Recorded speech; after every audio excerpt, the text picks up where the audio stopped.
today's topic, I thought I'd bring up is something for those who live in New South Wales, Australia. I'm sure, actually, a lot of you probably don't know about the current hike in pricing that's coming up with CTP greenslips. Now, if you don't know what a CTP greenslip is, the comprehensive third-party insurance that you must get to have your vehicle registered in New South Wales.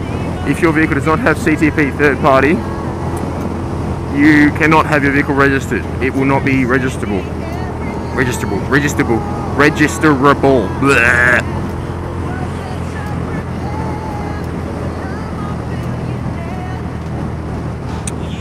That being said, majority of people opt for the better option, which is full comprehensive insurance.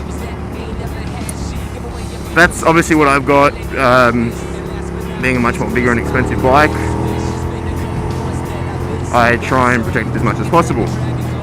Now, at the moment, your average CTP greenslip costs around $300 to $400 for the average person. Give or take a few depending on things that come up, like your age, like being under 25, having lost your license before, all these things that affect your pricing and different points that come into contact with your license. When you buy a CTP greenslip, it is what you need to get your insurance, your registration. Now, for most people in New South Wales, your registration is already near on $1,000, if not more. That being said,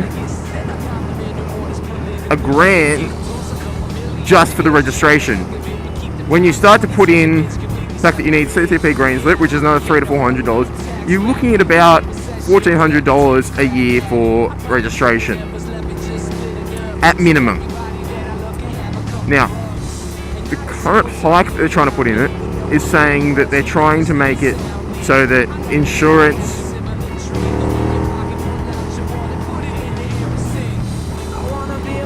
they're trying to make it so that registration insurance, they're trying to make the CTP greenslip alone worth about $1,000.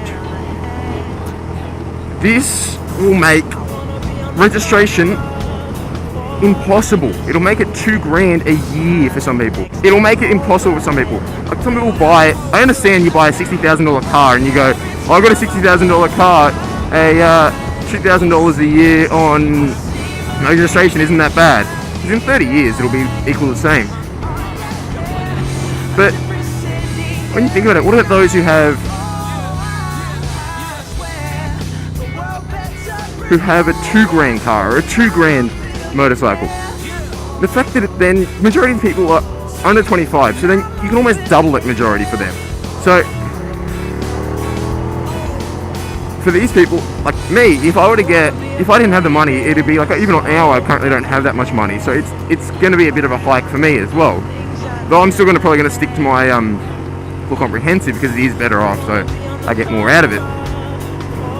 But for those who don't have the money, the reason why they're buying a $2,500 motorcycle or car is because they don't have the money to spend fucking $2,000 a year on registration and insurance alone. Let alone like buying full comprehensive insurance like you're expecting them to.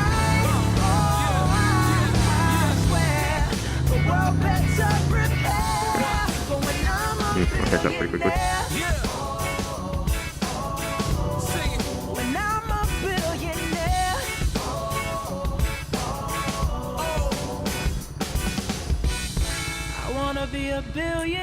So, when you factor in this, putting the price of the CTP third party that everyone has to get to their registration means that those who can't afford it are going to be fucked.